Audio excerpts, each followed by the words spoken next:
Если ваша собака вдруг начинает резко фыркать, хрипеть, будто захлебывается воздухом, не спешите паниковать. Это может быть обратное чихание, пароксизмальный инспираторный кашель. Такое поведение нередко встречается у мелких пород, особенно у той-терьеров. У моей Рози это случается исключительно от перевозбуждения. Когда я прихожу домой, она так радуется, что у нее начинается эта реакция. Это выглядит страшно, но на самом деле абсолютно безвредно. Чтобы помочь питомцу, можно немного задрать ему голову вверх и погладить по шее.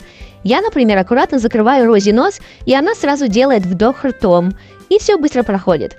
Если у вашего питомца тоже бывает такое, не переживайте. Но если это длится долго и выглядит необычно, лучше проконсультироваться с ветеринаром.